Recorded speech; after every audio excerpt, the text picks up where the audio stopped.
Jesus! Come on! Clap our hands! Sige po, ipalakpak mo yan! Hekti!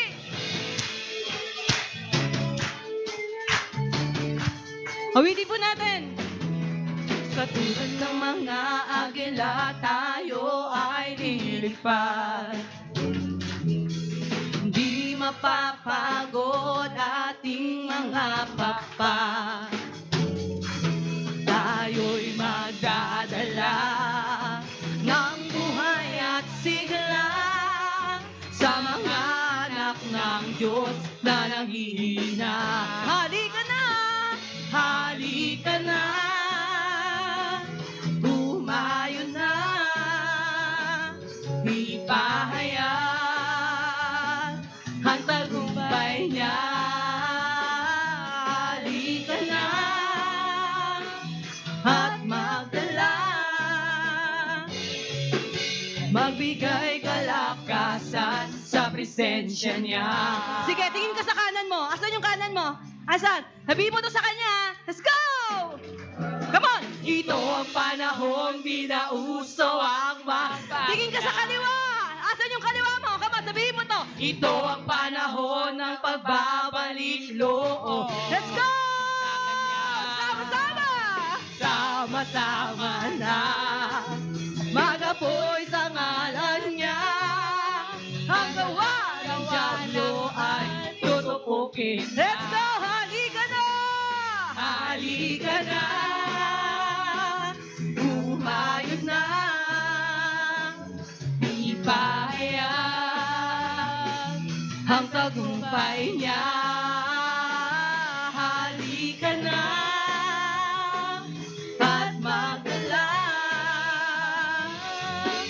Magbigay kalakasan sa presensya niya. Magbigay kalakasan. Magbigay kalakasan sa presensya. For the last time, let's show! Magbigay kalakasan sa presensya niya. Sabi mo sa katabi mo, masaya ako ngayon kasi nandito ka. Come on, sige, sabi mo, masaya ako ngayon kasi kasama kita ngayon magpuri sa Panginoon. Come on! Let's sing! Ngingiti ka, o kay saya at kay ganda. Sige, ngiti ka, ngiti ka. Kung masaya ka, ngingiti ka. Umawi ng papuri, sumasayaw at kumakanta. O kay saya at kay ganda. Be ready! Be ready! Papalakpak tayo! Come on! Umawi ng papuri. Let's go! Gagayahin niyo po kami, ha? Let's go! Come on! Ipalakpak ang iyong kamay, itaas at iwagayway, sama-samang sisigaw, Diyos ay buhay. Ulitin po natin, papalakpak, come on, come on. Ipalakpak ang iyong kamay, itaas at iwagayway, come on. Sama-samang isisigaw, sama-samang isisigaw, sama-samang isisigaw, Diyos ay buhay. Okay, saya. Sige po. Wait lang. Nakausap mo na ba yung katabi mo? Nakausap mo na ba yan? Kung hindi pa, habang kinakanta natin to, sabi mo, kamusta ka? Anong pangalan mo? Okay ba yon? Iikot tayo, ha? Iikot tayo. Let's go! Are you ready? 1, 2, okay. Sige po, ikot. Ikot, kamay ka. Kamay ka ng 5. Kamusta ka? Come on. Umawi ng papuri, sumasayaw at kumakanta. Okay, saya at kay ganda, tayong lahat ay sama-sama. Ready? Are you ready? Sumasamba. Let's go! Palakpak! Come on! Palakpak ang iyong kamay, itaas at iwagayway, sama-samang isisigaw, Diyos ay buhay. Minsan pa, palakpak! ipalakpak ang iyong kamay, itaas at iwagayway, Pakinig ka na sigaw! sama-samang isisigaw, sama-samang isisigaw, sama-samang isisigaw. Sige po. Diyos ay Tignan natin dito, ha? buhay. Let's go! Are you ready? Come on! Hey! Hey! Hey! Hey! Itaas at iwagayway,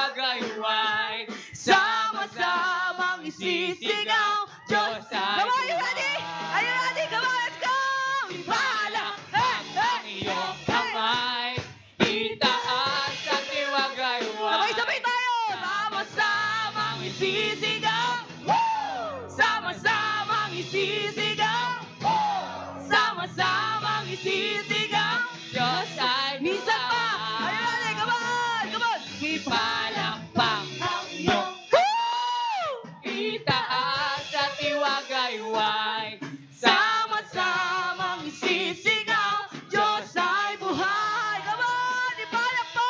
Come on! Ipalakpak ang iyong kamay. Itaas at You want more? You want more? You want more? Come on, let's go! Once again, ipalak po! Sama-samang isisigaw. Sama-samang isisigaw. Come on, sabay-sabay tayo for the last time! Ipalak po! Come on! Ipalakpak Hey! Hey! Hey! Hey! Hey! Hey! itaas at iwagayway. Sama-samang isisigaw. Diyos ay buhay. Palakpak ang iyong kamay. Itaas at iwagayway. Sama-samang Let's go! isisigaw. Sama-samang isisigaw. Sama-samang isisigaw. Diyos ay buhay. Yes, Lord! Thank you! Dito dito, masaya-masaya siya. Dito dito, nakakamdaman niyo yung presensya ng Panginoon. Amen? Kaya ngayong umaga, patuloy po natin awitin ang ating Panginoon. Yes, God. Salamat po sa pag-ibig mo. Kahit paulit-ulit po kaming nadatapa, hindi po nagbabago yung pag-ibig mo para sa amin. And right now, God, we just receive your love and your grace.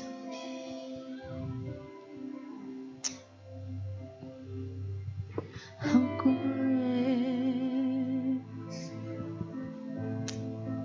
As we sing this song, gawin mo tong personal prayer mo sa Panginoon. Masalamatan mo siya dahil wagas ang kanyang pag-ibig.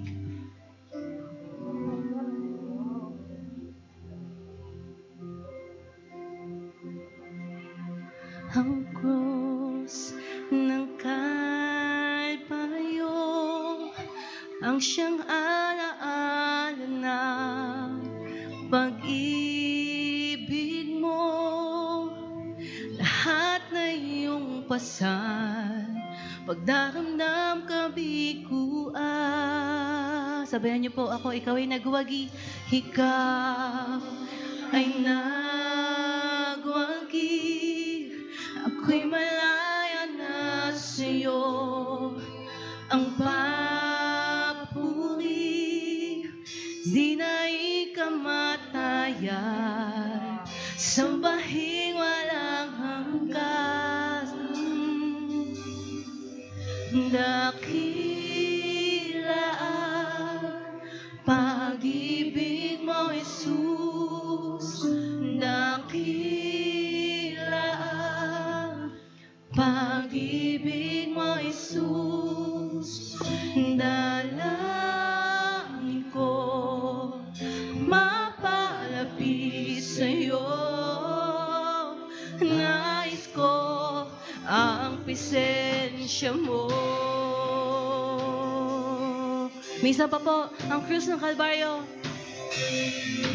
Ang krus ng Kalbaryo, ang siyang alaala na pag-ibig mo, lahat na iyong pasan, pagdaramdam kabiguan. Ikaw ay nagwagi, ikaw ay nagwagi, ako'y malaya na sa'yo, ang papuri, di na ikamatayan, sambahin walang hanggan. Dakila ang pag-ibig mo, Jesus. Dakila ang pag-ibig mo, Jesus. Dalangin ko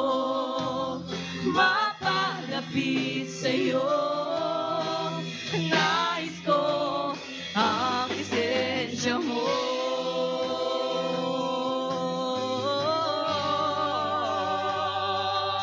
Ang presensya mo. Dakilang ka.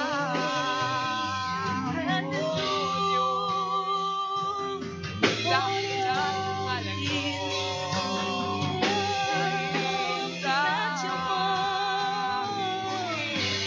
Let's declare.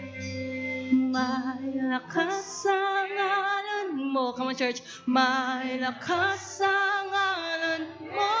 May lakas sa ngalan mo. Oh. Come on, kung ano pinagdadaanan mo, let's declare this. May lakas sa ngalan mo. May lakas sa ngalan mo. May lakas sa ngalan mo. Oh, Cristo. Once again, let's say, may lakas sa ngalan mo. May lakas sa ngalan mo. May lakas sa ngalan mo. Oh, Cristo. Wala lakas sa, let's say, may lakas sa ngalan mo. Whatever it is, there is power in your name. May lakas sa ngalan mo. Oh, Cristo. Dakila ang pag-ibig mo, Jesus. Dakila ang pag-ibig mo, Jesus. Dalangin ko mapalapit sa'yo. Nais ko may lakas sa ngalan mo. May lakas sa ngalan mo. May lakas sa ngalan mo. Oh, Cristo. Isa pa, come on, church. Open mo yung mouth mo. May lakas sa ngalan mo. May lakas sa ngalan mo. May lakas sa ngalan mo. Oh, Cristo. Come on. May lakas sa ngalan mo. No one is clear. May lakas there is power in your name. May lakas sa ngalan mo. Oh, Cristo. May lakas sa ngalan mo. May lakas sa ngalan mo. May lakas sa ngalan mo. Oh, Cristo.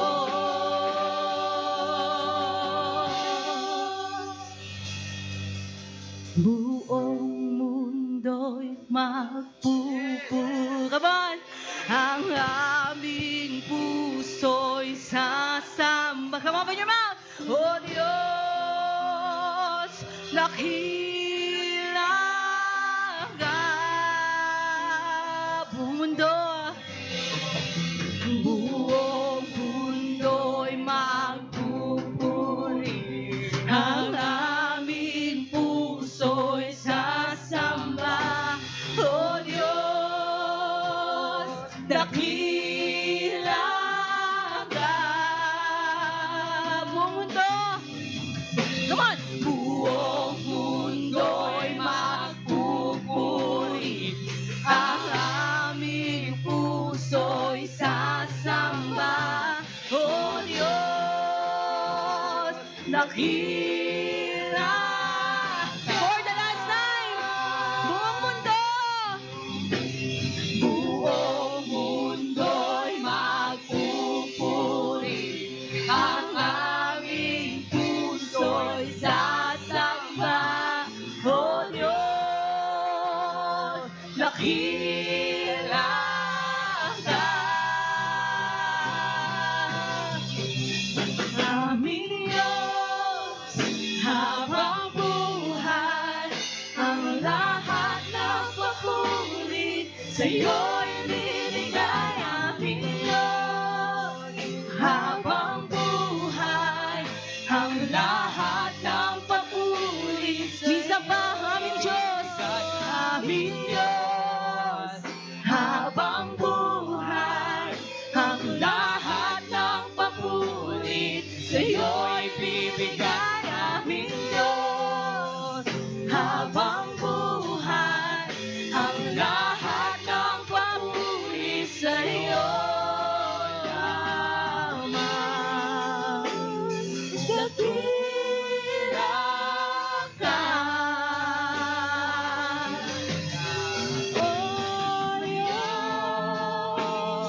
dakila ka. For the last time. Oh Diyos, dakila ka.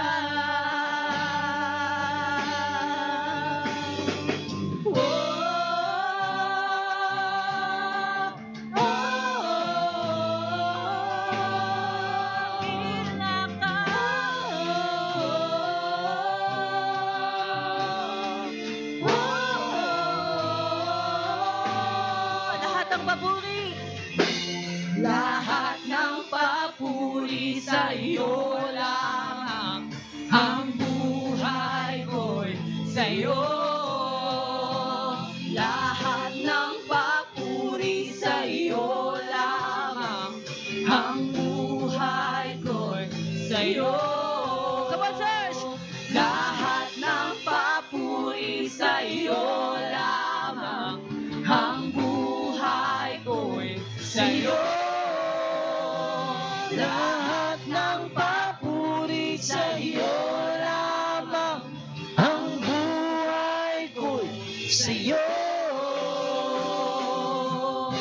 Papuri sa kataas-taasan, papuri sa aking tagapagligtas, purihin ka, Jesus, Hari ng langit, Sige Hari po. ng On in your voice. buhay.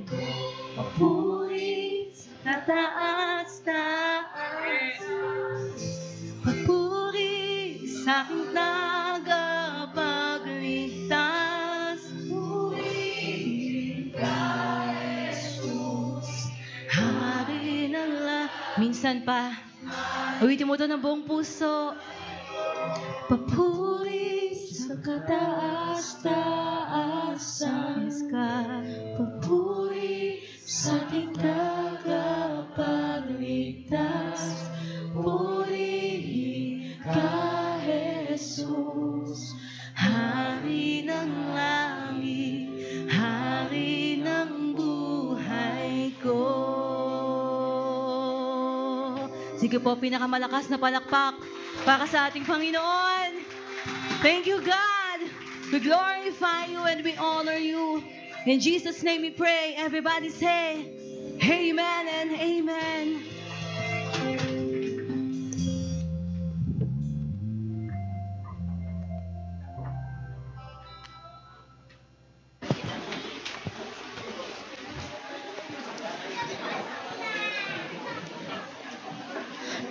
Ayan. Good morning, church. Good morning, Life Giver Binyan. Let's appreciate po the worship team. Yan. So, thank you so much po sa pag-lead po sa atin sa presensya ng Panginoon. And tunay po na napaka-powerful po ng ating worship today. Yan. So, my name is Cherilyn Esmiro, a mother of two beautiful children. Nag-start po ako dito sa Life Giver Binyan nung in-invite po ako nung eldest ko na si Moose. So, long story short, until na naka-attend po ako sa God is Able. And also, nakapag-life retreat na rin po ako. Praise God. And last 2026, our baptism took place and now I am a student of foundation class po. Yan. So, nagpapasalamat po ako at nabigyan po ako ng opportunity po na makapag-share po and sa kabutihan po ni Lord, lalo na po sa area ng giving. So, sa totoo lang po, hindi po ako consistent sa pagbibigay. Noon, minsan may takot or iniisip ko kung sapat pa po ba or may natitira pa po ba sa amin. Pero habang lumalalim po ang relationship ko kay Lord, mas natututunan ko po na ang giving po ay hindi about sa kung gaano kalaki or na meron ako or kung gaano magtitiwala sa Kanya. Minsan may mga situations po ako na kung saan parang kulang yung finances ko. Minsan need bayaran or minsan di nagkakasya. Pero kahit ganun pa man, pinili ko pa din po ang magbigay. Hindi siya madali kundi dahil sa nagtitiwala ako na si Lord is ang aking provider. So at dahil doon, hindi po ako binigo ni Lord. So sa hindi po inaasahan na may dumating pong blessings like yung mga bonuses po sa office, and then yung may mga commissions po na napagbentahan ko po sa real estates. So sakto naman po dun sa mga needs po namin. And dun po lalo ko pong napatunayan na tapat po si Lord, na hindi niya tayo pababayaan kapag tayo po ay sumusunod at nagtitiwala po sa Kanya. And naalala ko din po yung isa sa mga sinabi po ni Bishop, ang tunay na reverence nagsisimula kapag nakita natin kung gaano kadakila ang Diyos at kung gaano kalaki ang biyaya ibinibigay niya sa maliit na tao na tulad natin. So ang verse po na pinangahawakan ko, give and it will be given to you, for with measure you use, it will be measured to you. So yung giving po is an act of faith and of obedience. So hindi lang po ito obligation, kundi privilege po na makibahagi sa gawain ng Panginoon. And today po, I encourage you po, na kung may hesitation po tayo na magbigay, subukan nyo pong magtiwala sa Diyos. Hindi nyo po kayo bibiguin. Giving po ay hindi kawalan, ito po ay investment sa kaharian ng Lord. So ngayon po, may mga envelope po sa ating upuan. Ihanda na po natin ang mga tithes and offering po. Sa mga online naman po, may ipa-flash po na details sa ating screen kung saan pwede po tayo makapagbigay. So, let us pray po. Lord, maraming salamat po sa lahat ng blessings na binibigay niyo po sa amin. Salamat po dahil kayo po ang aming provider. Inaalay po namin ang mga tithes and offering. Pagpalain niyo po ito at gamitin para sa pagpapalaganap ng iyong kaharian. Pagpalain niyo po ang bawat nagbibigay. Ibalik niyo po ito ng siksik, liglig at umaapaw. At para po sa mga di pa po able na makapagbigay, provide for them, Lord. In Jesus' name we pray. Amen. And now po, handa na po ba tayong tumanggap sa salita ng Diyos? Yan. So, amen. So, let's all welcome our anointed and passionate Rev. John David Ocampo. Thank you po.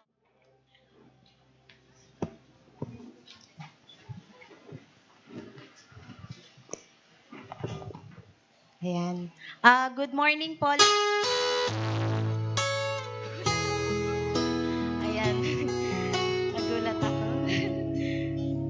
Ayan. Good morning, church. Good morning, Life Giver Binyan. Yan. Let's appreciate po ang praise and worship today. Yan. So, napaka-powerful po, no? Sobrang ramdam natin ang presensya ni Lord. Yan. So, by the way, my name is Cherilyn Espiro. A mother of 2 beautiful children. Yan. So, before I start, short background lang po. In-invite po ako dito ng aking eldest na si Moose. So, ayan, and dahil dedicated po siya dito sa Life Giver Binyan. So, he encouraged me na maka-attend po dito sa church. And also yung may youngest na din po na si Sophia. And then now po, long story short, until na naka-attend po kami sa, ayan po sila.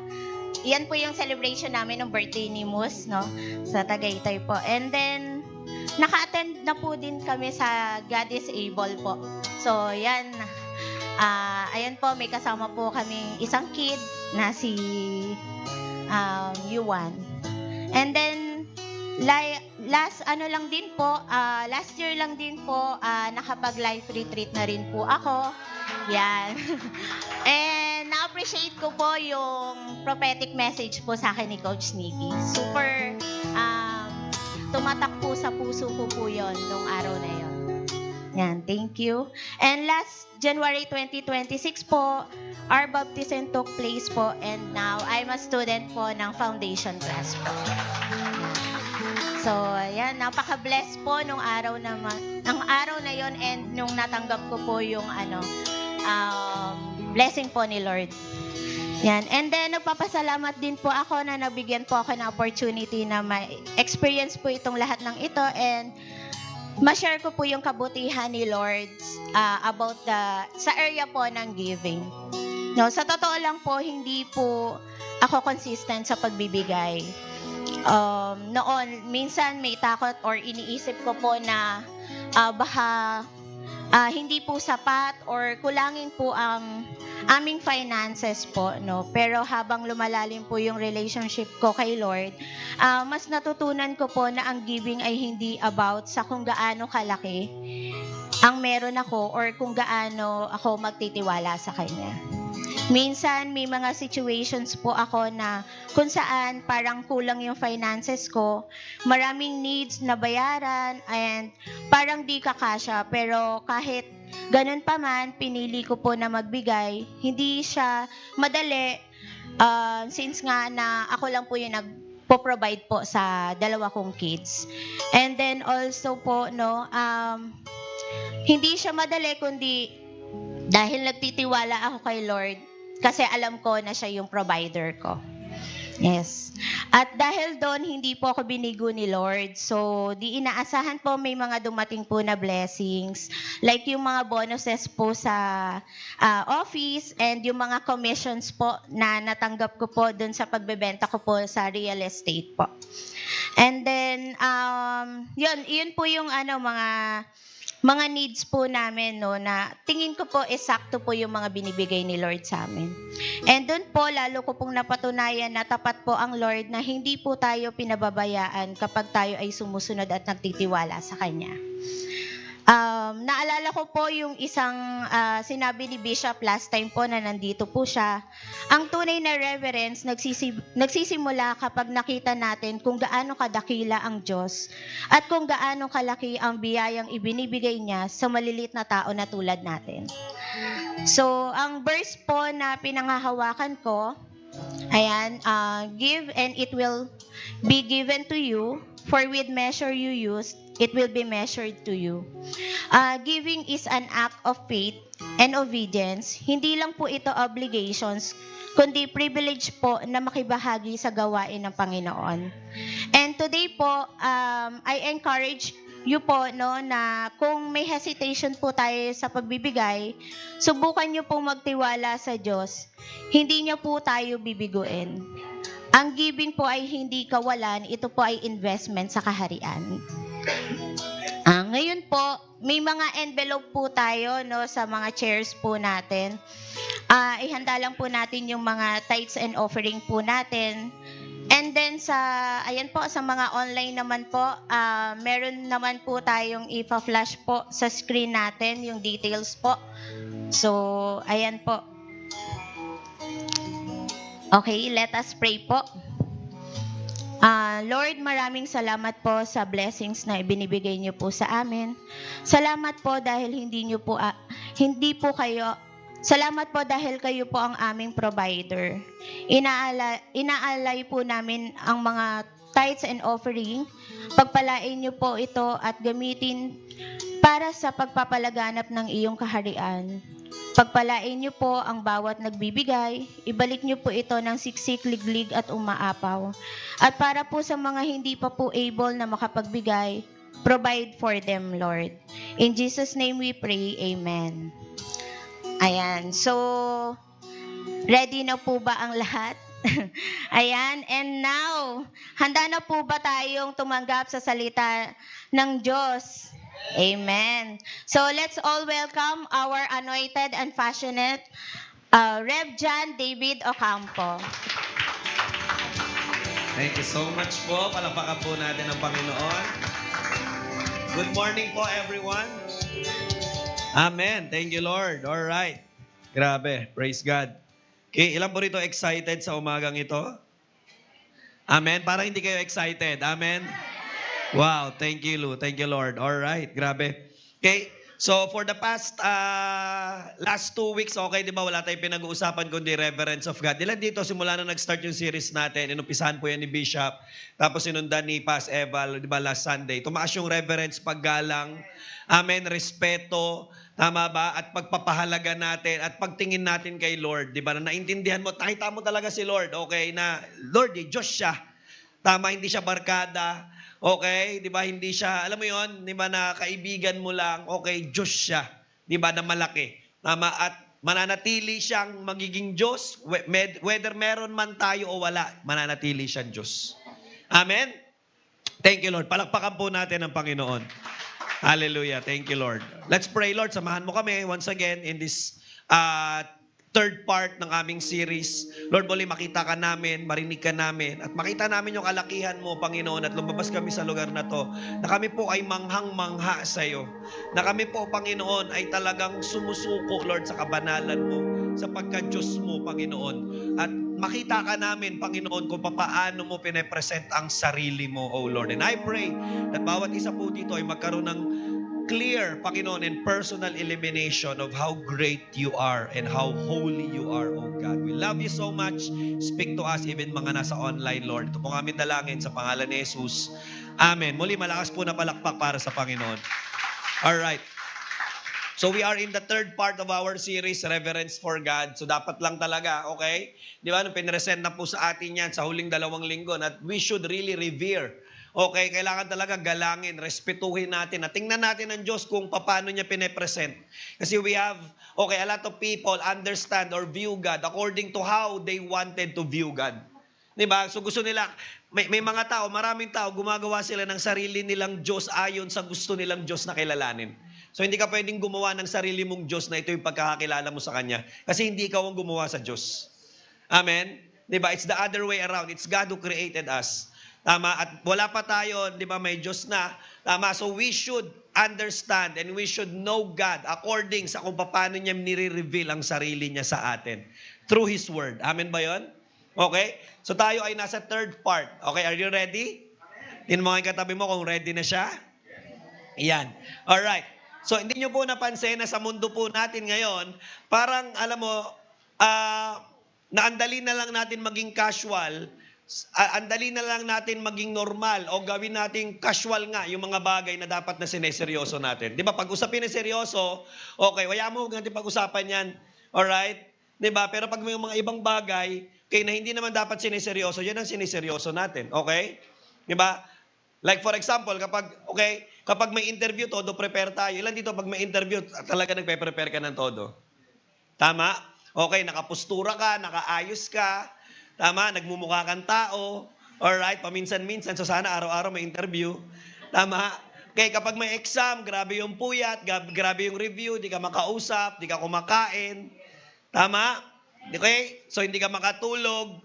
Kapag wedding, meron ba rito ikakasal? Okay, meron ba rito gusto ng ikasal? Magdalawang isip kayo, maghunos dili kayo, di nyo alam ang pinapasok nyo. Okay? Hindi, joke lang. Alright? So ako po ay nagkakasal, okay? Di ba? So kapag wedding months, ang preparation, years, ang preparation yan. Alright? Pero sa panahon natin ngayon, di ba, pag pinag-usapan natin yung word na sex, parang, mo na, common lang yan. Ginagawa naman ng lahat yan eh. Tama? Okay? Pag pinag-usapan natin yung kasalanan, huwag mo naintindihin yan kasi hindi naman big deal yan. Lahat naman ng tao, alam yan. Open naman na sa lahat yan. Open for discussion yan. Open forum, gusto mo? Hello, andiyan ba kayo? Diba? And lalong-lalo na, pagdating ang usapin sa pagbabalik ng Panginoon, bakit parang yung pagdating ng Panginoon, o ang pagbabalik niya, parang casual lang. Okay, darating ang Panginoon. Oo nga, darating siya. So ano naman? Babalik siyang muli. So ano naman? Hello? Diba? Here's the hard truth. The hard truth is, we prepare seriously for temporary things, but we take eternal things lightly. Tama? Okay? May PowerPoint po ata yan. Okay? So we prepare, tama ba? Seriously sa mga bagay na temporary lang, pero yung mga eternal na bagay, di ba yung mga bagay na panlupa lang, saglit lang, pwede ngayon, nandyan, pero maya-maya, wala na. Di ba? Mga bagay na hindi mo naman madadala pag namatay ka, I'm not saying huwag nating pahalagahan ng mga bagay na yan. Pero what I'm saying lang sana, kung kaya natin pahalagahan yung mga bagay na yan, na temporary lang. Pwedeng meron ka ngayon, maya-maya wala na. Pwedeng hawak mo ngayon, maya-maya hindi na. Tama ba? Pwedeng pinahahalagahan mo o masaya o mataas ang value ngayon, pero hindi mo alam, next year, baka alam mo, hindi na ganun kahalaga. Tama? So kung we give value and we give importance to these temporary things na pwedeng meron ngayon at bukas wala na, how much more we need to take eternal things heavily.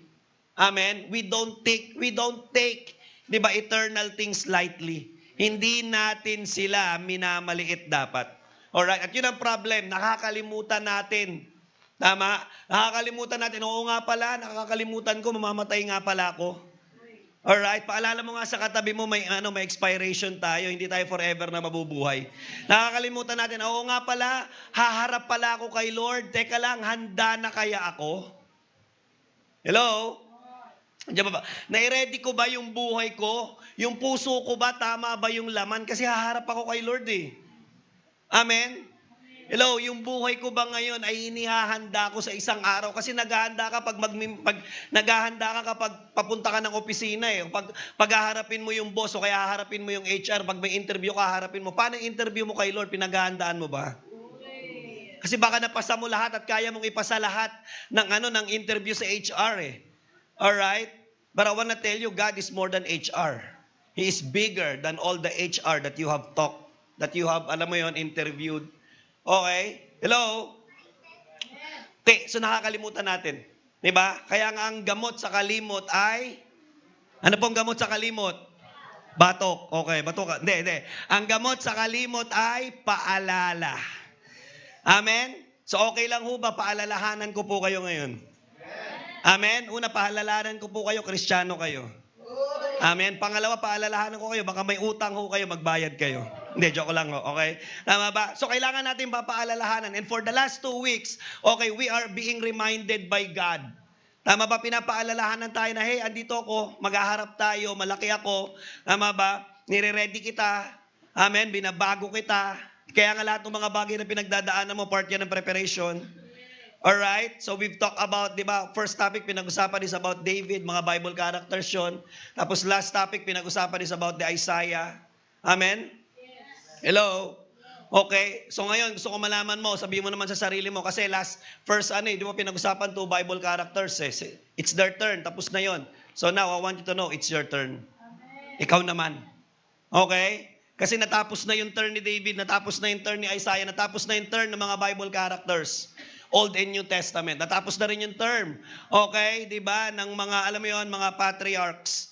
Alright? Early fathers, church fathers. Okay, ikaw naman. Pakisabi nga sa sarili mo, ako naman. It's your turn. Tama ba? Time mo naman to para magbigay ng mataas na reverence kay Lord. Time mo naman ito, okay? Para magpakita ng mataas na paggalang kay Lord. Okay? Isang indikasyon na ikaw ay may holy reverence sa Panginoon ay kapag ikaw ay may holy fear na gumawa ng kasalanan. Tama? Meron kang banal na takot sa puso mo. Tama? Okay? Meron kang holy fear na hindi na gumawa ng kasalanan. Okay? Hello, ang tanong, Pastor, possible ba yan sa mundo namin ngayon na napapaligiran na at parang casual na lang ang kasalanan? Possible ba yan sa mundong defiled na lahat ng bagay puro instant na lang? Tama? Nagme-meditate nga ako, totoo lang kanina habang naliligo. Sabi ko, ang problem talaga natin actually is the system. Kasi kahit gusto nating maging mabuti at gumawa ng mabuti, alright? Hello? Amen? Okay? Kahit gustuhin natin, tama, kaya lang yung sistema kasi. Tama, like for example, di ba? Okay, pag mahaba pila, tama? Okay, pipila ka ba? Paano pag may nag-offer sa'yo, okay, nakakilala mo na pwede kanyang isingit? Sino dito hindi sisingit? Hello? Tama? Kahit gusto mo mamuhay ng tapat, pero dahil nga may sistema ka na ganon, di ba? Okay, at mapapadali ka doon, then pipiliin mo yung mas madali, tama ba? Diyan ba kayo? So, ang tanong, kaya ba nating manatiling banal sa isang mundo na puno, na defiled na instant na lang, sa mundo na puno ng compromises? Alright, good news. Reverent devotion to God is possible if you are living a holy life. At yan po yung pag-uusapan natin ngayon. A holy God calls for a holy life. Amen. Reverent devotion to God that leads to holiness. Amen. Mataas na paggalang kay Lord na naglilid sa isang buhay na banal. Amen. Okay. Possible ba? Tingnan po natin. So today, can I invite everyone to stand up po as we read the word of the Lord? Babasahin po natin ang salita ng Panginoon. Okay. Bilang paggalang sa Diyos, 1 Peter chapter 1 verses 13 to 17. Sabay-sabay po tayo. So prepare your mind. For action and exercise self-control. Put you all your hope in the gracious salvation that will come to you when Jesus Christ is revealed to the world.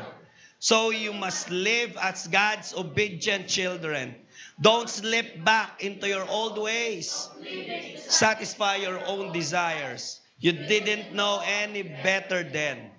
But now, you must be holy in everything you do, just as God who chose you is holy. For the scripture says, you must be holy, because I am holy. And remember that the Heavenly Father, to whom you pray, has no favorites. He will judge or reward you according to what you do.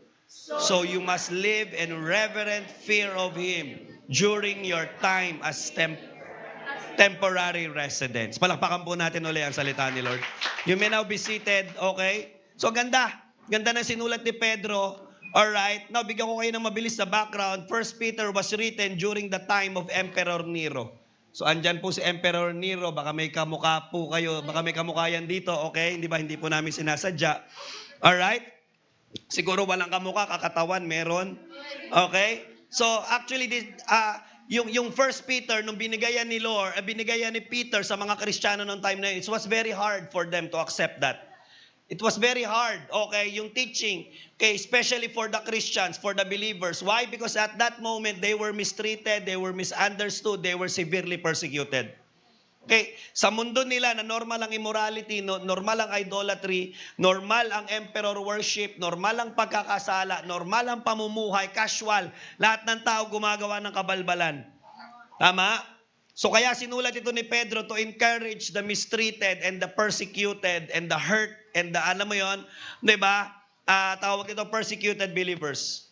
Okay, so sinulat ang 1 Peter to give them hope, to motivate them, to remind them that they are people of God. And as people of God, they are to live a holy life, even if yun ang sitwasyon na kinalalagyan nila. Amen? Hello? Ang sinasabi ni Pedro po sa kanila, kahit ganito ang mundo nyo, iba dapat ang buhay nyo. Amen? Kasi we have this understanding, eto kasi buhay namin, eto kasi nangyayari sa amin, intindihin nyo, ba't nagiging ganito kami? Hello? Tama ba? Ito kasi yung pinagdadaanan namin, hindi nyo naman kami naiintindihan eh. Ito kasi nararanasan namin ngayon, ito kasi pangangailangan namin ngayon, ito kasi yung pressure na meron kami ngayon eh. Ito kasi yung challenges na hinaharap namin. Ito kasi yung daily battles namin. Diba? So kung ano man kami ngayon, ba't ganito ugali namin, ba't ganito yung naging result namin sa buhay, ba't kami kumakapit sa patalim, bakit mas pinipili namin ang baluktot na buhay, ito pinagdadaanan namin, intindihin nyo kami. But that's not the word of the Lord that was given to them. Hindi yun eh. Amen? Hello, remember na tinawag silang maging holy ni Lord sa panahon, okay, na walang tao, ang kukunti lang ang mga tao na pinipiling mamuhay ng banal noong time na yun. Grabe yung paalala. Na sinasabi sa kanila, kahit yan ang buhay mo, hindi yan exemption para i-revere mo at respetuhin mo at igalang mo ang Diyos at mamuhay ka ng holy sa harapan niya. Iba pa rin dapat ang buhay natin. Amen? Hello? Amen, na kahit mawalan ka ng trabaho, dapat maayos pa din ang buhay mo. Amen, na kahit nagkakagulo-gulo na.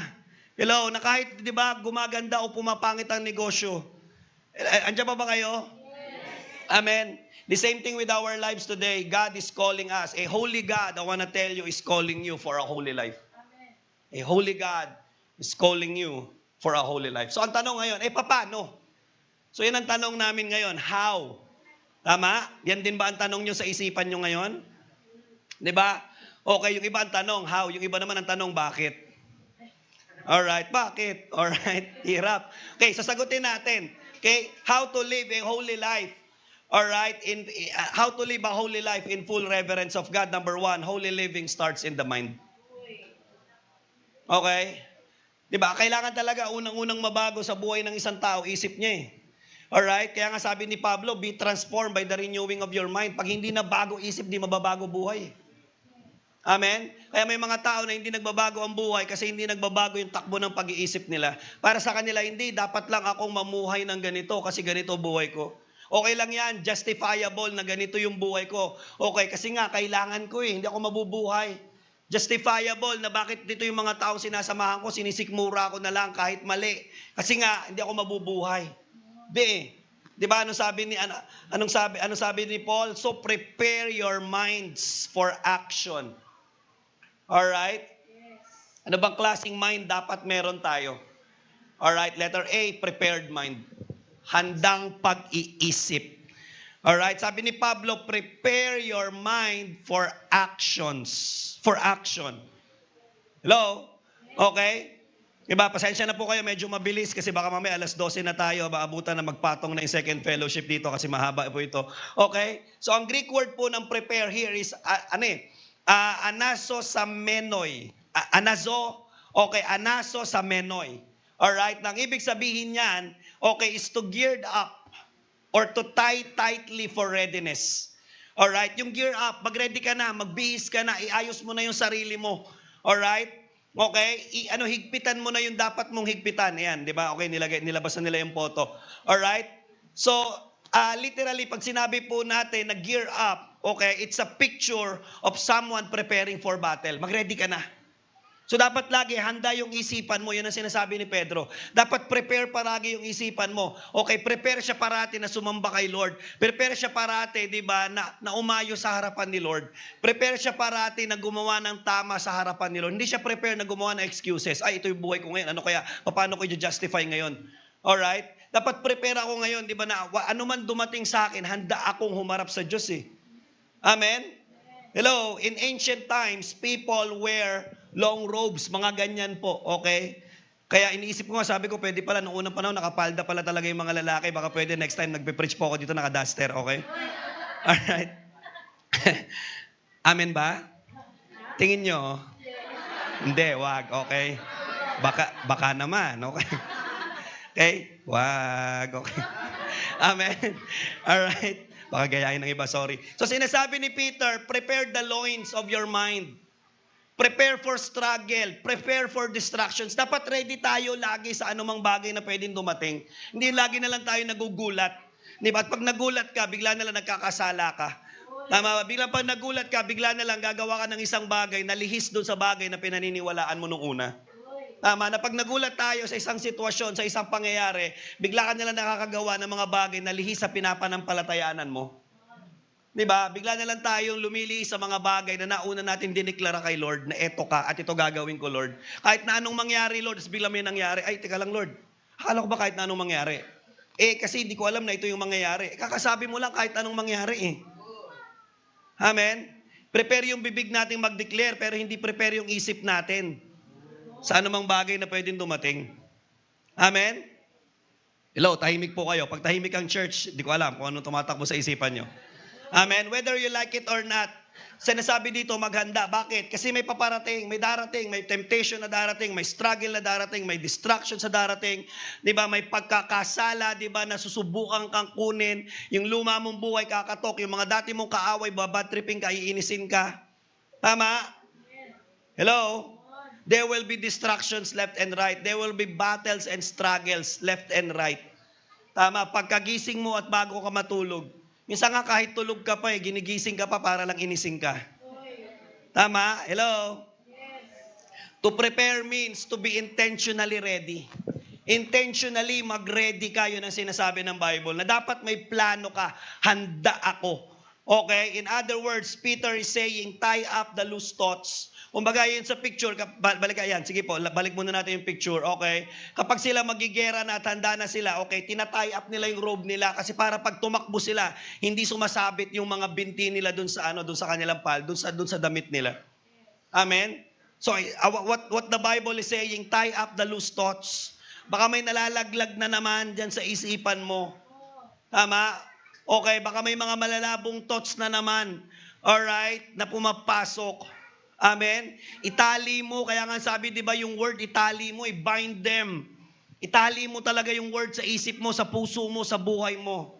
Tie up para hindi nalalaglag, para hindi nawawala. Hello? Amen. Fix that distracted mind.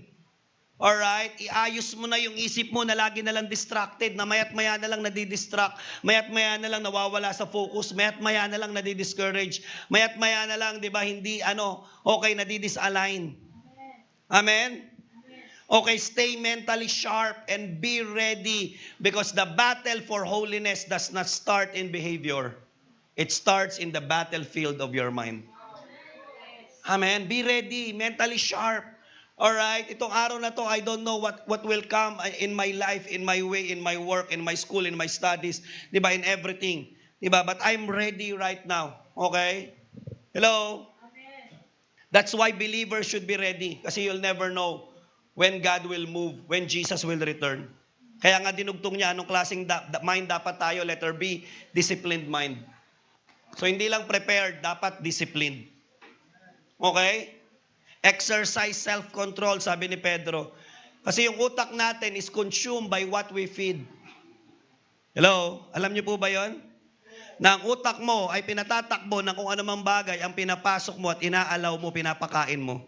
Do you know that, di ba, you feed your stomach pero most of the time, we feed our mind. Alright? So anong pinifeed mo? Alright? Lalo na, delikado kung ang feeding ng mind mo, okay, ay mga bagay na may kinalaman sa corrupted na culture natin. Tama? Hello? Tama, di nyo napansin yung Facebook nyo, finifeed kayo, di ba, yung algorithm mo, kung ano pinanood mo, maya-maya yun ang i-feed sa'yo. Bakit? Kasi sinasabi niya at nag-a-assume siya, uy, pinanood niya to, tinapos niya to. Ibig sabihin, eto yung gusto niya. And dito yung line of thoughts niya. Eto yung mga bagay, di ba, na nag-e-entertain sa kanya. Tama? Hello? So what do you allow to enter your mind? Tama? Anong pinupuno mo sa isipan mo? Hello? Diba? Tanda, parang ganito lang naman po yan. Okay? Diba yung manibela? Yung utak natin ay parang steering wheel ng buhay natin. Diba? Manibela yung utak mo eh. Now, ang tanong ko, yung manibela, diba, papahawak mo ba yan kung kani-kanino? Tama? Ipapahawak mo ba yung manibela ng sasakyan mo sa isang tao na hindi marunong mag-drive? Papahawak mo ba yung manibela sa isang tao, diba, na alam mo, papunta siya ng mali? Tama? Hello? Na yun lang lagi yung gusto niyang puntahan. Tama ba? Hello? Papahawak mo ba yung manibela sa isang tao na ang laman ng utak niya puro sugal? Siyempre, pag humawak ang isang tao ng laman ng isip niya puro sugal, ang pupuntahan ng sugalan. Ida-drive niya yung kakasakyan niya papuntang sugal. Pag pinahawak mo ang manibela sa isang tao na ang laman ng isipan niya, okay, ay papuntang bisyo, pupunta ng bisyo yun. Tama? So, kanino mo pinapahawak yung manibela? Alright, ng buhay mo. It's the steering wheel. Amen? Yes. Hello? Ganon din sa holiness. Hindi ka magiging holy kung hindi ikaw ang may control sa isipan mo. Alright? Hindi dapat kung sino-sino ang nagko-control ng isipan mo. Dapat ikaw. Okay? The world will feed your mind. Diba? The people around you will feed your mind. Your social media will feed your mind. Pero ikaw, anong decision mo? Anong discipline mo? What are you feeding your mind? What are you entertaining? Hello? Hello, andyan ba kayo? Sa isip mo magsisimula lahat. Amen? Diba? Pagising mo pa lang, okay, andar na yung isipan mo eh. Tama? Hello? Okay? Temptation grows when we entertain it, but it dies when we resisted early. Amen? Lumalago yung temptation kapag inaalaw mo at ine-entertain mo yun sa isipan mo. Alright? Pero agad-agad itong namamatay kapag umpisa pa lang, nire-resist mo na to.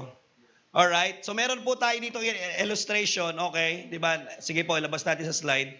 Okay? Diba? So una po, okay, para maintindihan po natin, okay, yung eyes, mata natin, entry point po yan. Bintana yan eh. Tama ba? Okay, so kasi nakita mo, tapos napansin, uy, ang ganda nun ah. Uy, gusto ko yun ah. Uy, bago yun ah. Tama? Okay, wala naman tayong magagawa. May mata ka, makikita mo. Alam nga namang, di ba, nakapikit ka ba, naglalakad ka. So, hindi naman tayo makakapili ng mga bagay, di ba, na makikita natin. Kasi may mga bagay, di ba, na kahit ayaw mo, dahil nasa linya ng dinadaanan mo, nasa newsfeed mo, madadaanan mo yan. Tama? Pero may choice ka kung bababaran mo yan o hindi. May choice ka kung i-click mo yan, tapos panonoorin mo, kalahati, 3/4, o tatapusin mo. Amen? Hello? Andiyan ba kayo? Kasi possible na yung eyes mo ay nagli-lead na maging thought mo. Alright?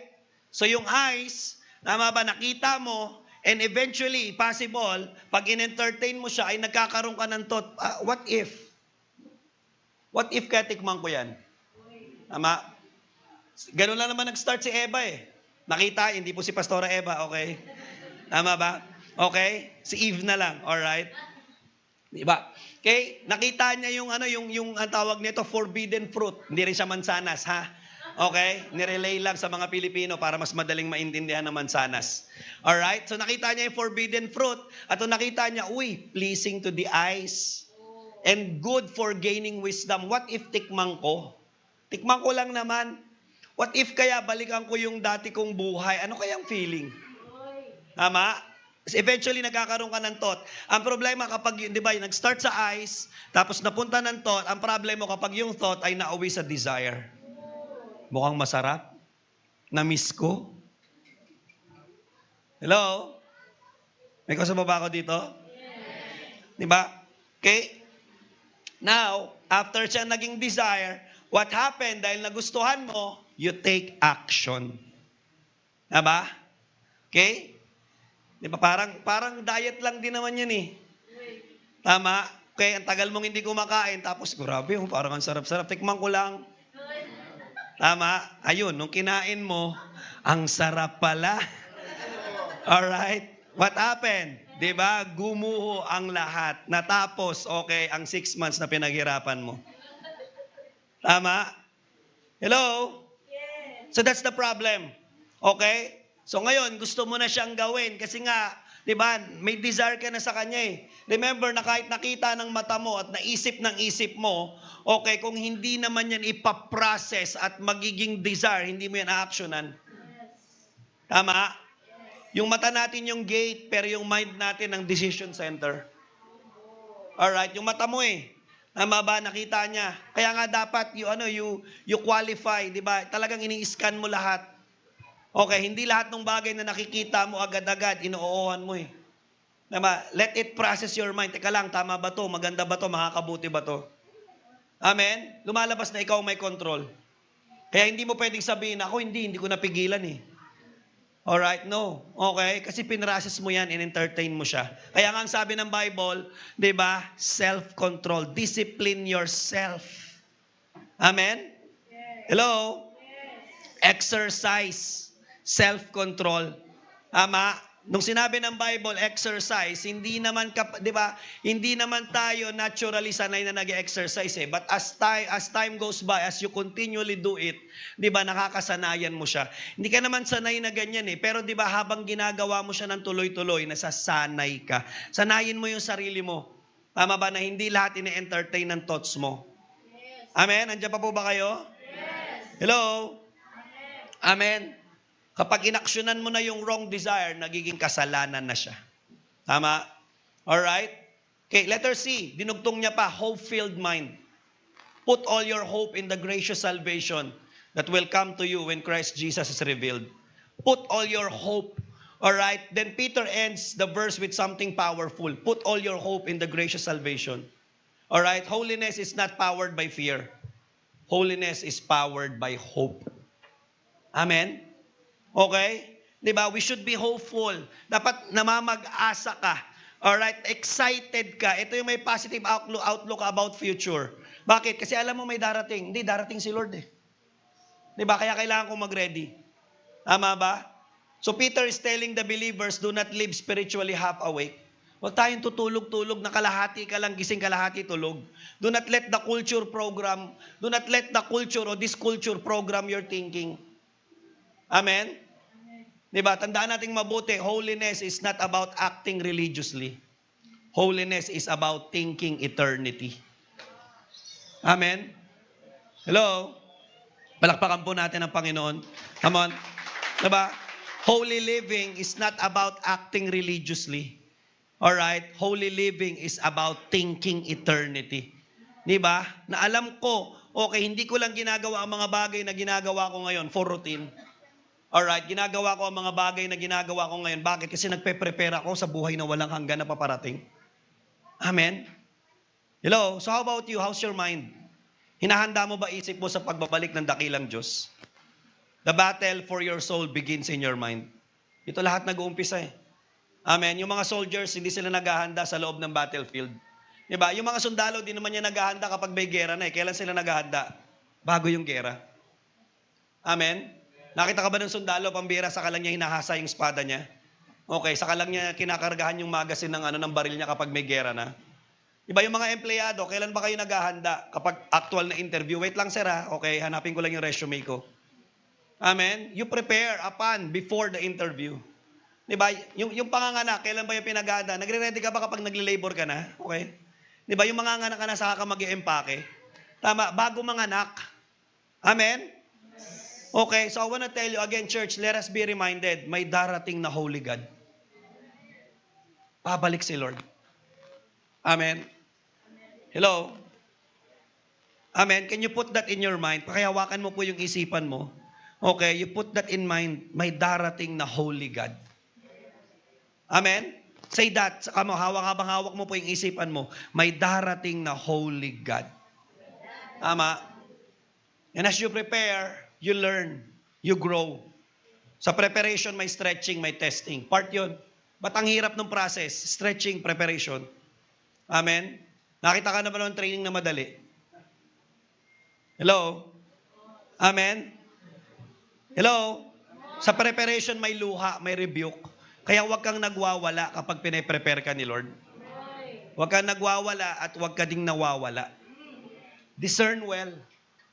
Amen? Ingatan, piliin ang yung influences. When your mind is prepared, when your mind is disciplined, when your mind is hopeful, your life becomes powerful.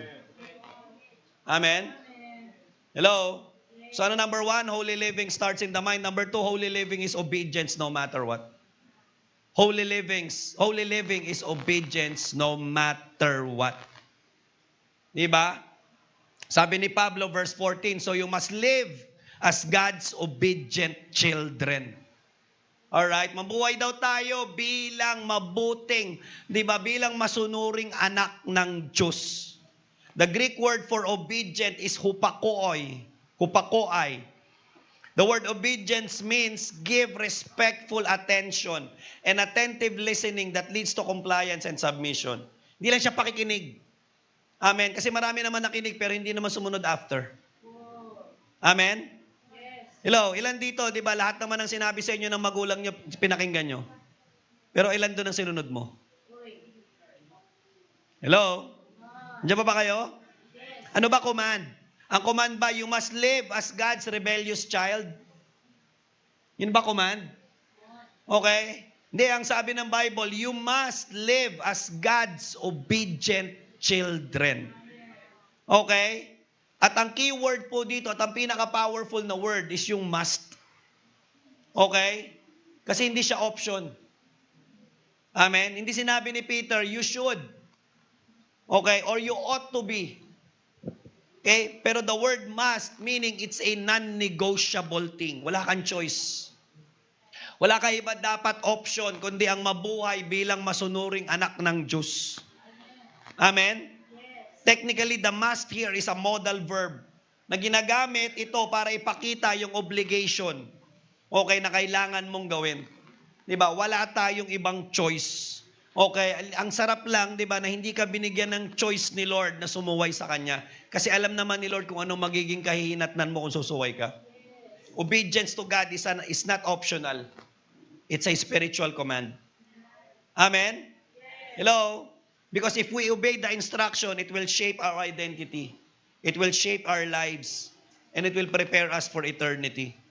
Amen? Kaya nga yung phrase is so powerful, it speaks of our identity. Tama. Kaya nga ang tanong ngayon, sino yung I doon sa identity mo? Who is that I? Okay, is it your surroundings? Sino ba nagdidikta ng identity mo? Okay, yung identity mo ba, yung I mo ba doon sa identity mo ay nakabase sa surroundings mo? Nakabase sa mga tao nakapaligid sa'yo?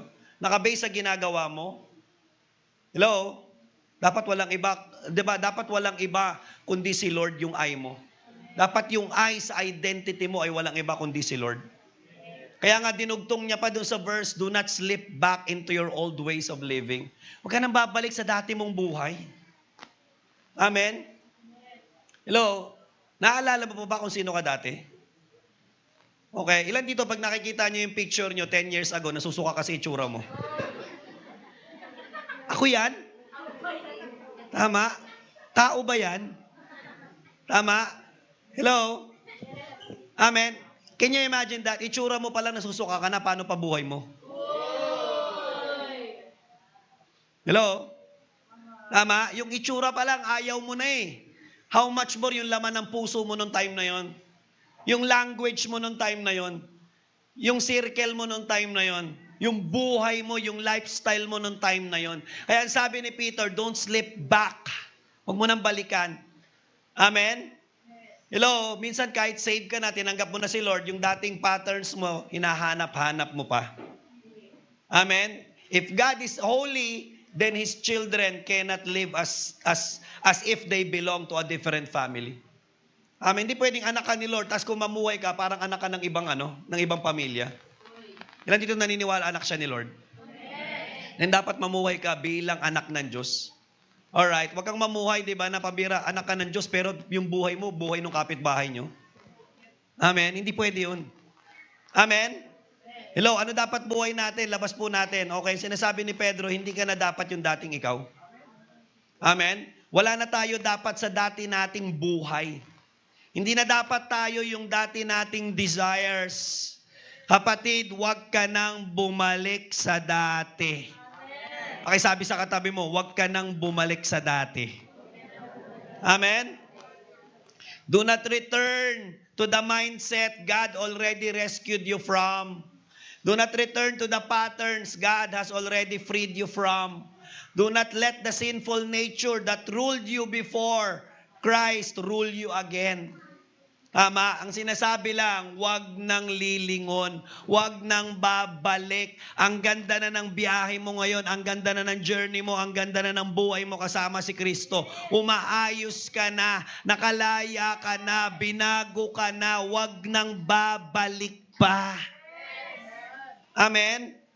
Hello, sinasabi niya, you didn't know better then. Di mo alam nung time na yun kung ano yung kahinatnan mo eh.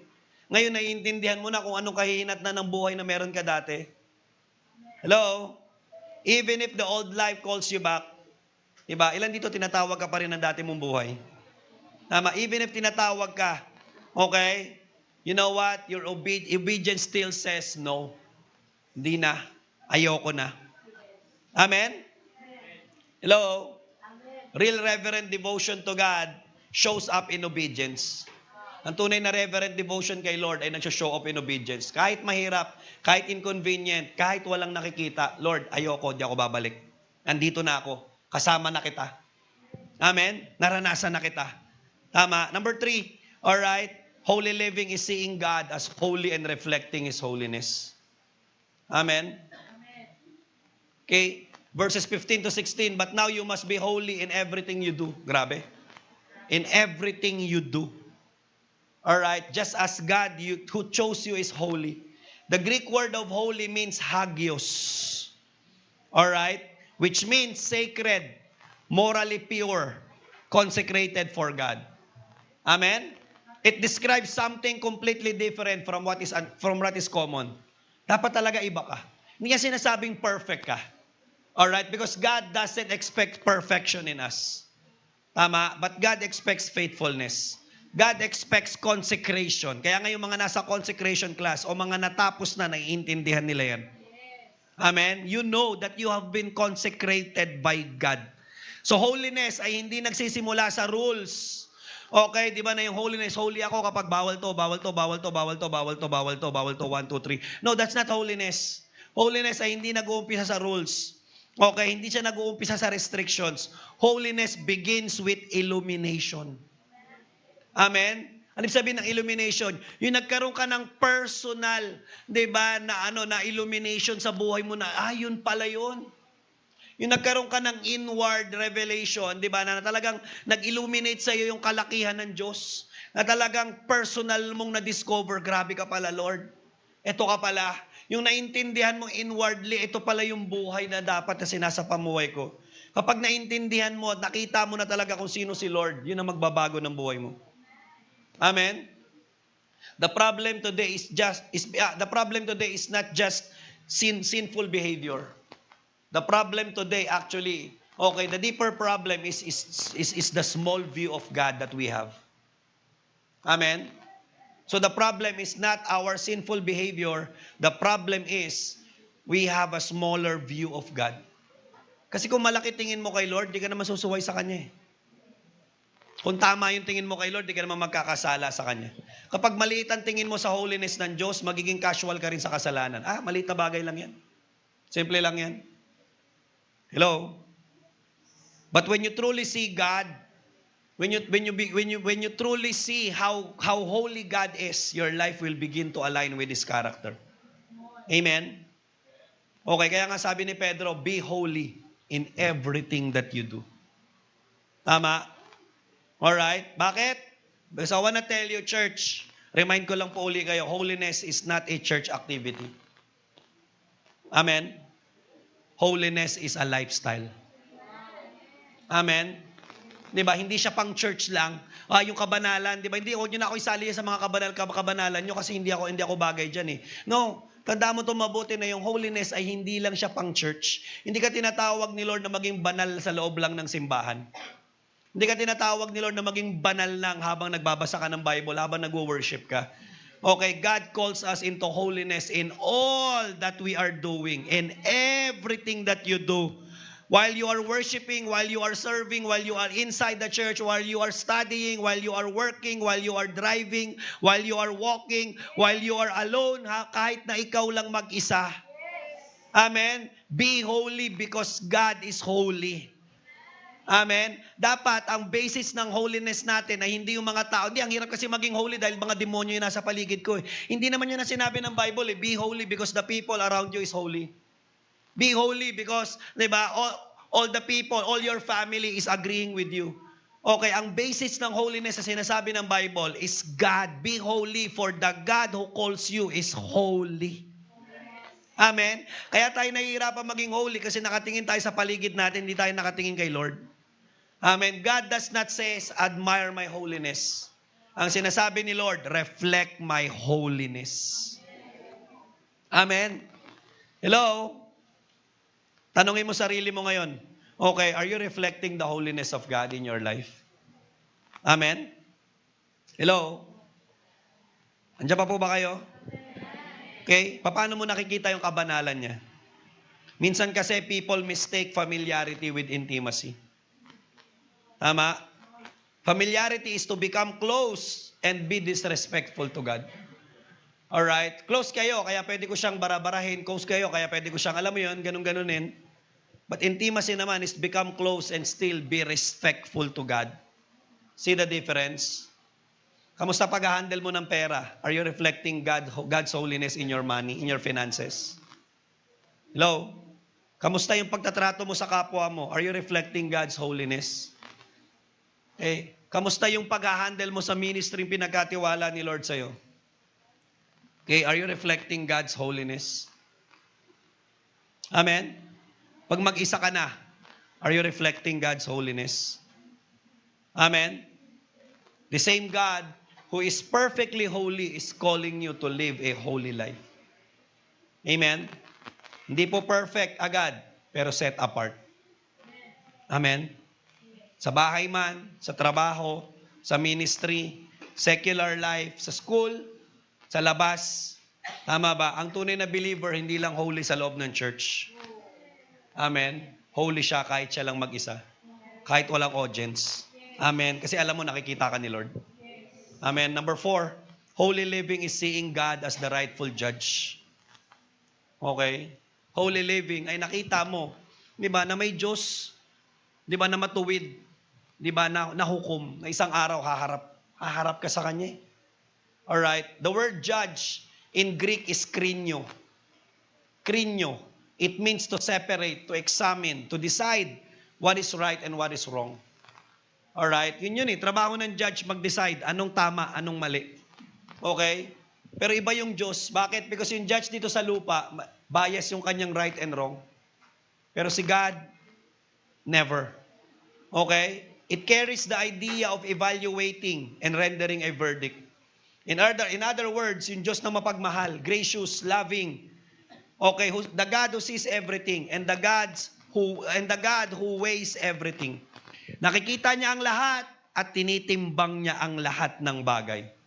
Not just public actions, pero kasama hidden motives. Kaya nga in-emphasize ni Peter, God has no favorites. Wala siyang special treatment. Amen? Di ba? Pag umarap tayo kay Lord, walang special treatment ang mga pastor. Okay, walang special treatment, di ba? Okay, ang mga bishop, okay, pantay-pantay tayo lahat huhusgaan ayon sa kung paano tayo namuhay. Amen? Minsan, comfortable tayong tawagin ng Diyos na Father, and that is true. He is loving, He is gracious, close to us. Pero pinapaalala din ni Peter sa atin, okay, He is also the judge. Meaning, hindi lang siya loving. Dahil judge siya, just din siya. God is not only loving, but He is also perfectly just. Amen? I have here a picture, tingnan niyo po ito. Hindi po yan ang eksaktong itsura, pero similar, parang ganyan, isang araw haharap tayo sa judgment throne ni Lord. Okay? And you will be standing there, somewhere, probably here. Okay? And God, di ba sabi ng Bible, will open the book of scrolls, scroll book of life. At nandun daw lahat na nakasulat lahat ng ginawa natin. Okay? Hayag at even nakatago. Amen? Hebrews 9:27. Alright? Ano sabi ng Bible? Just as each person is destined to die once and after that to face judgment. Amen? Wala tayong magagawa. Okay? So that will be the final, the last thing that will happen. Amen? His judgment has no favoritism. Okay? His judgment is not bias. His judgment is not emotional. Amen? Hello, at dito kahit mag-iiyak-iyak ka dyan at magdrama ka at maglulumpasay ka, walang effect po yun. Amen? Hello? His judgment is not influenced by status. Pag humarap ka dyan, wala ka na pong kasama. Okay, walang padrino dyan, walang kakakampi dyan, ikaw mag-isa. Because everyone will be judged personally. Amen? According to the life that we have lived here. Paano mo tiningnan ng Diyos? Paano mo nirespeto ang Diyos? Paano mo pinaglingkuran ng Diyos? Paano ka namuhay? Paano mo nilakaran lahat ng pinagkatiwala sa iyo ni Lord? Kaya nga again, ano sabi ni Pedro? We must live in reverent fear. Bakit? May haharapin eh. May haharapin kang malaking Diyos. May darating na malaking Diyos. Amen? Hello? Reverent fear means, di ba, yung hindi yung takot kang magkasala dahil paparusahan ka. Reverent fear means takot kang magkasala dahil ayaw mong magkasala dahil nasasaktan mo siya. Amen. Yung, di ba, yung parang, hindi, ayoko siyang saktan, ang bait niya eh. Ang buti niya. Tama? Pero nakakalungkot, ang dami nagtitake advantage ng kabutihan ng Diyos. Amen? Hello? Di ba? Kaya ano sabi ng Bible sa atin? Okay, pag humarap ka sa Diyos, hindi mo madadala lahat. Wala ka madadala. Bahay, kotse, diploma, titulo, kayamanan. One day, every life will stand on the judgment throne of the righteous judge. Amen? Hindi para takutin ka, hindi para ipaalala sa'yo. You hold accountable with your own life. At wala tayong ibang pwedeng sisihin. Hindi, kaya ka naging ganito buhay ko eh. Amen? Kaya alam mo, nire-ready tayo ni Lord ngayon. Tapusin natin ang dapat tapusin. Iayos natin dapat ng iayos. I-align lahat ng dapat i-align. I want to remind you that the same God who hears your prayer is the same God who will evaluate your life one day. Amen. Yung Diyos na nakikinig ng panalangin mo ay parehas na Diyos na i-evaluate yung buhay mo. And last, number 5, holy living means remember the priceless cost. Amen. Holy living means remember the priceless cost. Yung walang katumbas na kabayaran na ibinayad ng Panginoon para tayo ay mamuhay ng malinis. Amen? Hindi ho natin kayang mabuhay mag-isa ng malinis. Tama? Kaya nga sabi ni Peter, but with the precious blood of Christ, a lamb without blemish or defect. Nagbayad eh. May nagbayad ng kaligtasan mo. May nagbayad para maging banal ka. You were bought at a great price. It is through the blood of Christ. Kaya mo maging banal mag-isa? No, hindi talaga natin kaya. But because we have the Lord Jesus in our lives, at dahil may nagbayad na para sa'yo, kaya. Tandaan nating mabuti na hindi ka hahanapan ng bagay ng Diyos na hindi mo kayang gawin. Amen? Kaya posible kaya possible maging mabilis. Possible na maging holy. Bakit? Kasi may nagbayad. Someone paid the price. Someone paved the way. Okay, yung dugo na nagbayad. All you need to do is to accept it, embrace it, and sin no more. Amen. Palakpakan natin ang Panginoon. Hello? You know what? I have here second to the last picture. Okay. Sige po, labas po natin. Okay. Alright. Yan. Amen. Sabi ng Hebrews 9:27, and just as each person is destined to die once, and after that to face judgment. You know what? I want you to imagine with me, sa huling pikit mo sa mundong ito, ang unang-unang dilat ng mata mo, ang haharap sa iyo ay Diyos. Amen?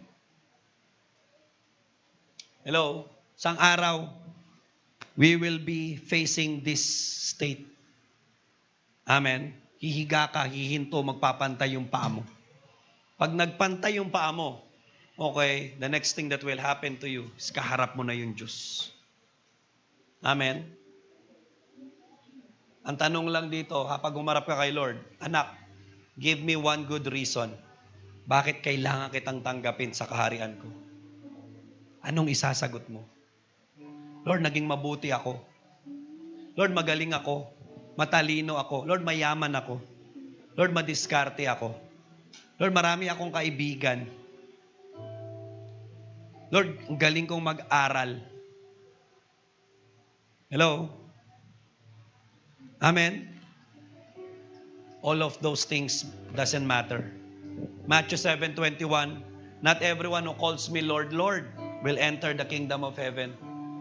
Only those who actually do the will of the Father in heaven will enter. Hindi guaranteed. Okay? Na tinatawag mo siyang Lord.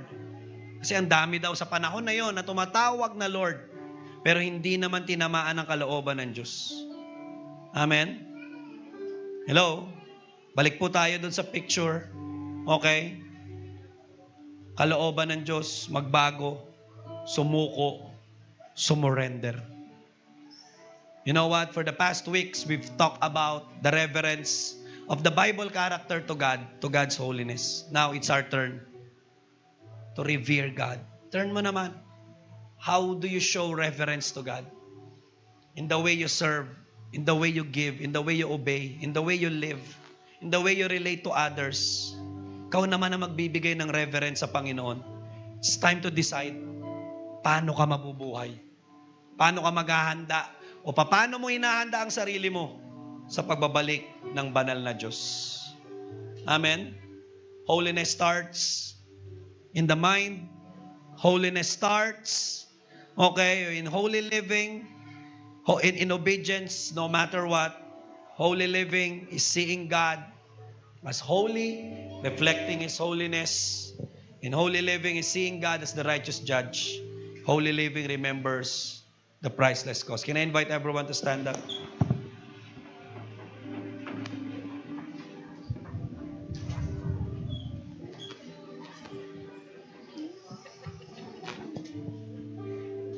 Thank you, Jesus. Can we close our eyes? Again, church, babalik si Lord. Hindi siya casual dapat. Hindi siya small thing, big thing siya. Kasi lahat ng bagay na tinatrabaho mo pag dumating si Lord, those things no longer matters. Yung ginagawa mo ba ngayon at pinagkakaabalahan mo, yan ba? Okay? Ay naghahanda sa'yo sa muling pagbabalik ng Panginoon. Yung buhay ba ngayon na nilalakaran mo ay buhay na nag-a-align sa'yo at nagre-ready sa'yo sa muling pagbabalik ni Lord. The character that you have, the mind, the thoughts that is running in your mind are those things leads you in holy reverence to God. Holiness starts in the mind. Let the Lord transform your mind. Cleanse your mind right now. Mag-decide ka ngayon na yung mind mo ay hindi magiging corrupted. Pero yung mind mo, ang i-feed mo sa mind mo is the greatness of God. Start feeding your mind right now with the truths about God. Decide today that you will live in obedience to God no matter what. Decide today that you will reflect God's holiness. Not just inside the church, but everywhere and in everything that you do. Come on. Church, right now. Show respect to God. Show reverence to God because He is big. Respetuhin natin ang kalakihan ng Diyos. And positions your name stands above them all. Your name is the highest. Your name is the greatest. Your name stands above them all. And the angels cry, holy, all creation's cry, holy, you are lifted high, holy, holy forever. Holiness is not a religious activity. It's a lifestyle. It's a mindset. It's a character. Holiness is our decision to obey no matter what. So right now, why don't you give God the highest reverence and declare, Lord, I will obey no matter what. Holy forever.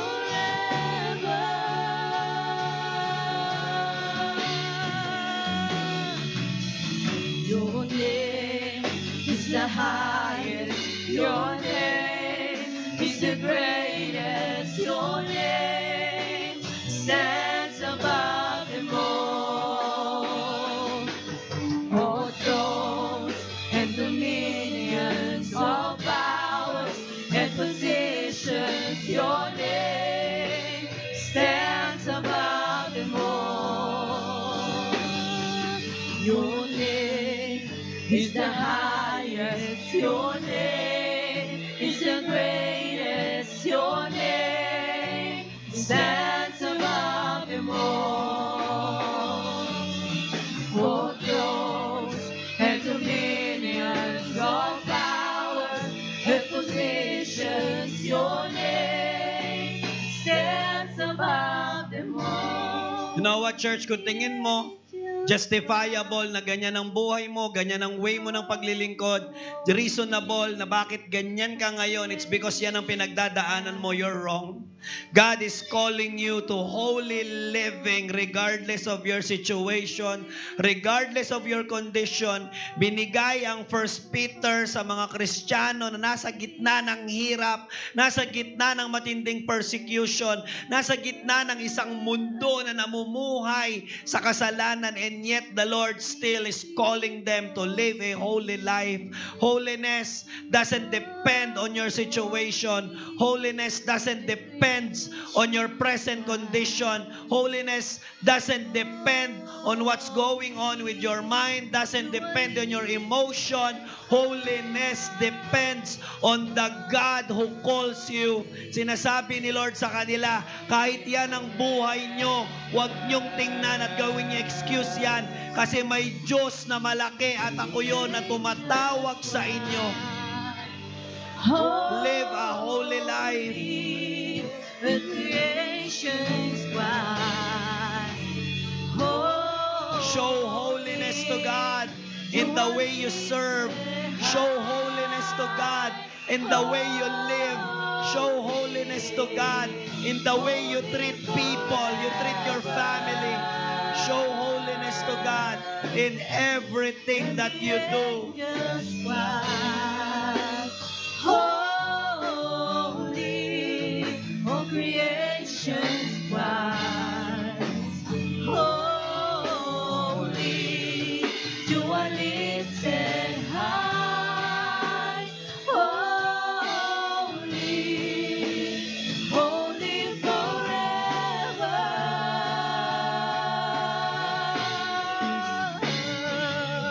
Your name is the highest. Your name is the greatest. Your name stands above them all.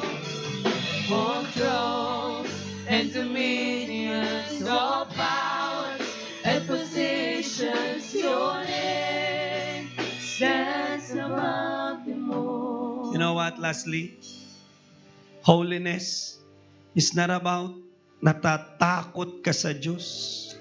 Holiness is nahihiya ka sa Diyos.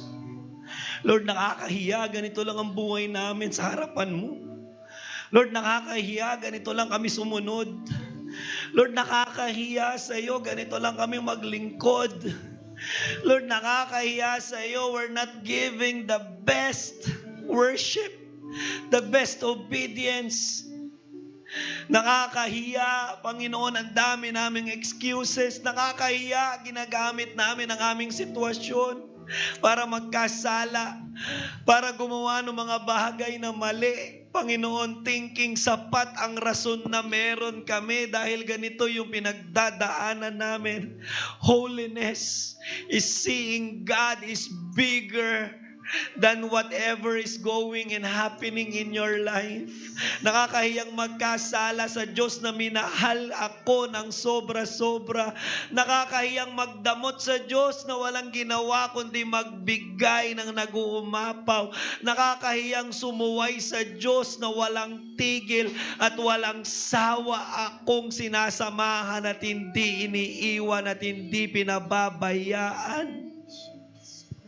Holiness is not just about being fearful to God.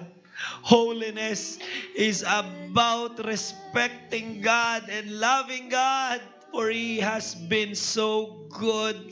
At nakakahiyang abusuhin ang kanyang kabutihan. Kaya nga magde-decide ka, Lord, I'm gonna obey you no matter what. I'm gonna live fully, Lord God. Lahat ibibigay. Lahat, Lord, isusuko, Panginoon. Dahil, Lord, ang laki mong Diyos. Ang laki ng pag-ibig mo. Ang laki ng grasya mo sa buhay ko, O God. Lord, salamat po, Panginoon, for showing us again that you are a great God, a loving God, Panginoon, na hindi mo kami minahal para isumbat sa amin lahat ng ginagawa mo at ginawa mo sa amin. Pero Lord, kami yung response namin, Panginoon. Lord, ang response namin, Lord God, ay Lord, nahihiya kami, Panginoon, dahil kahit maliit kami and we are nothing, you love us so much. At kahit, Lord, hindi namin nabibigay at naibabalik sa iyo yung nararapat na pagsamba na deserve mo talaga, still andyan ka pa din, Panginoon. You never fail to love us. You never fail, Lord God, to restore us. Naibangon kami every time na nadadapa kami. You never fail to forgive us every time na nakakasala kami. You never fail to provide for us every time na nagkukulang kami, Panginoon. Kaya Lord, sa abot ng makakaya namin and with the best and with the excellent that we can be, Lord, we will serve you fully. We will worship you truly, Panginoon. Ibibigay namin ang mataas, pinakamataas na pagsamba, pinakamatinding paglilingkod, Panginoon. Bibigay namin sa iyo, Lord God. We will serve you and love you with all of your heart, with all of our hearts, with all of our soul. with all of our minds, and with all of our strength, O God. Salamat po. Thank you, God, once again for showing and revealing to us that you are a great God, O Lord. We love you so much. We praise you, Lord. Ito pong aming dalangin sa pangalan ni Jesus. Amen and amen.